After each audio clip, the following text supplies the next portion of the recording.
Welcome back to my YouTube channel. In the empowering, soulful tone of Yasmin Mogahed, "You have until Sunday to move out," Mom texted the family group like she was sending a reminder about groceries. No call, no conversation, just a deadline. 30 seconds later, my sister replied with a Pinterest board titled Bedroom Makeover Inspiration. She was already planning where her vanity would go. My existence had been reduced to a space she couldn't wait to repaint. For a moment, I felt that old familiar burn in my chest, the sting of being disposable in the very house I helped keep afloat.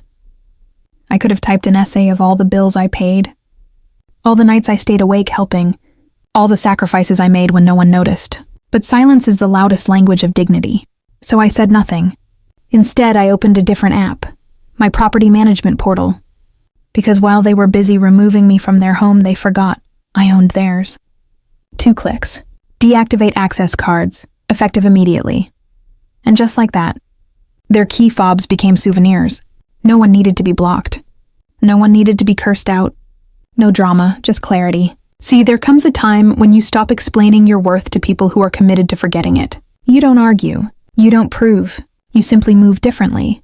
"You have until Sunday to move out," Mom texted the family group chat like she was sending an Amazon delivery update. No emotion.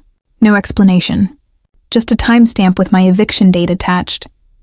I stared at the screen, waiting for some kind of follow-up. A call, a voice note, even a typo, something to suggest she typed it in anger. Or by mistake, nothing came, just a second notification, this time from my sister. A collage of pastel wallpapers, gold-accented mirrors, and boho chic bedroom ideas. Her message underneath, finally clearing that space. Manifesting vibes. That's when it hit me. They weren't asking me to leave. They were clearing me like clutter. There was no family meeting. No, hey, let's talk. Just quiet discussions without me. Followed by a group announcement like I was a tenant whose lease had expired. I felt that familiar tightening in my chest, the kind that comes when you realize you've been loyal to people who have already replaced you in their minds. I wanted to scream.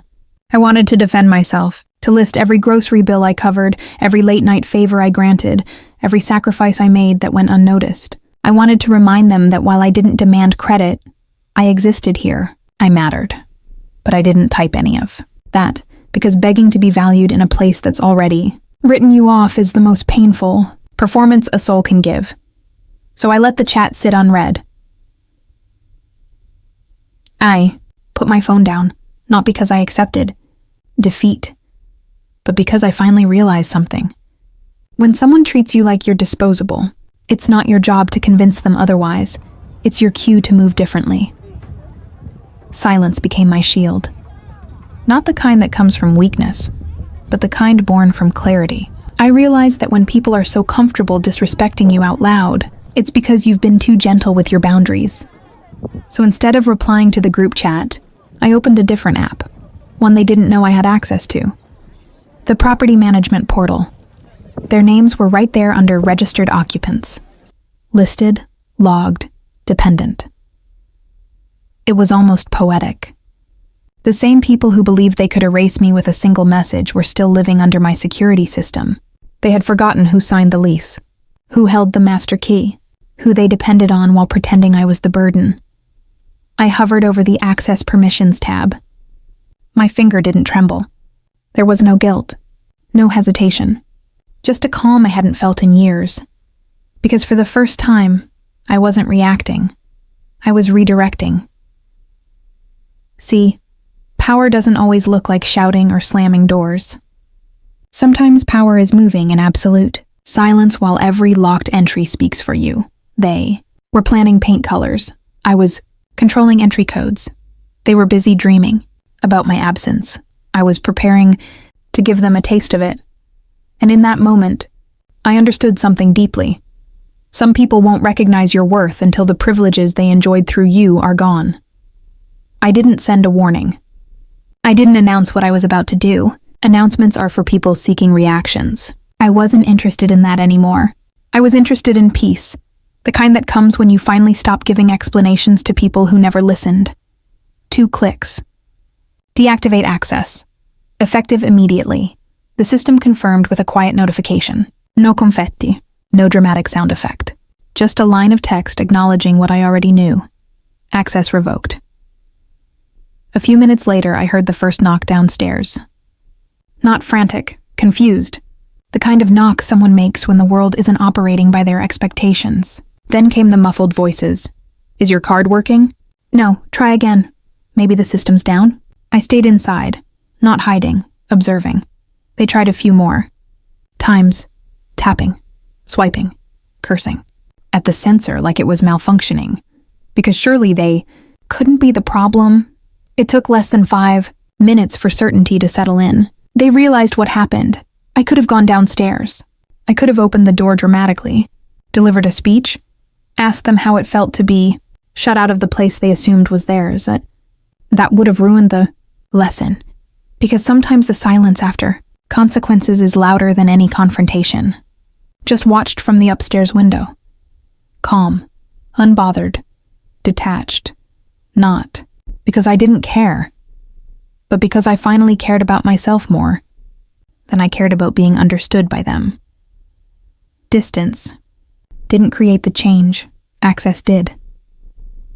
They stood outside for a while, alternating between confusion and indignation. At first, they tried to blame the building, then the card, then the weather. When people lose access to something they took for granted, denial is often their first shelter. Eventually, the knocking started again, louder this time. Not in panic. In entitlement. Open the door. There was no please. No, can we talk? Just a command. As if my only role in their lives had ever been to obey. I let the knocking echo through the hallway without moving an inch. Not to be cruel, but to give them what they had given me. Silence in place of consideration. They had delivered my eviction notice through a group text. No eye contact, no conversation, no respect, so I responded in their chosen language, quiet execution. Eventually, the knocking slowed, then stopped. They stepped back, finally realizing that this wasn't a glitch. This was a boundary, and boundaries don't beg to be understood. They simply exist. I could have opened the door and lectured them. I could have said, "This is how it feels." I could have made them stand there longer just to watch their pride dissolve. But vengeance is just another form of attachment. And I was already free. So instead of confrontation, I sent a single message to the same family group chat, the thread that had once delivered my dismissal. Since decisions are being made through text now, I figured I'd participate. Access has been suspended until further notice. Let me know when you're ready to discuss things like adults. No threats, no insults, just clarity with a touch of poetic justice. Because sometimes growth isn't about shutting people out forever. It's about showing them, without yelling, that access to you is not a right. It's a privilege. The chat went silent. Not the casual kind, the kind that arrives when people are forced to face themselves. No defensive replies, no sudden apologies, just the heavy pause of realization. For once, they didn't have control of the narrative. They couldn't twist my reaction into drama. There was no outburst to label as overreacting, no tears to accuse as manipulation, just stillness. And in that stillness, I found something I had been chasing my entire life without knowing it. Authority over my own worth. I didn't feel triumphant. I didn't feel victorious. I didn't even feel angry anymore. What I felt was lighter, untethered. Like I had just walked out of a role I had played for too long. The role of the one who always understands, always forgives, always absorbs. People don't change when you yell at them. They change when access is removed and silence replaces your effort. Because absence is a mirror. It forces reflection. I didn't know what they would do next, whether they'd apologize, whether they'd double down, whether they'd spin a new version of the story to others. But for the first time, it didn't matter. Their response was no longer my responsibility.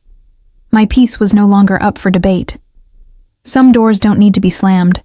They just need to stop opening. Didn't remove them to punish them. I removed them to remind myself. To remind myself that love without respect is captivity, that loyalty without boundaries is self-abandonment, that sometimes family isn't defined by blood. It's defined by behavior. They had pushed me out like I was Temporary. Life simply responded by showing them I was foundational. Not because I owned the house, but because I finally owned myself. And that is a kind of wealth no one can evict you from. So if you've ever been made to feel replaceable in a space you helped hold together, don't waste your breath trying to stay where you're only tolerated. Baint back, reclaim your key, and let the lock speak for you, not out of spite, but out of self-respect.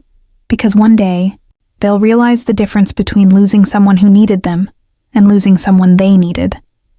And when that day comes, you won't be standing outside waiting for them to understand. You'll already be gone, building what they were never invited to.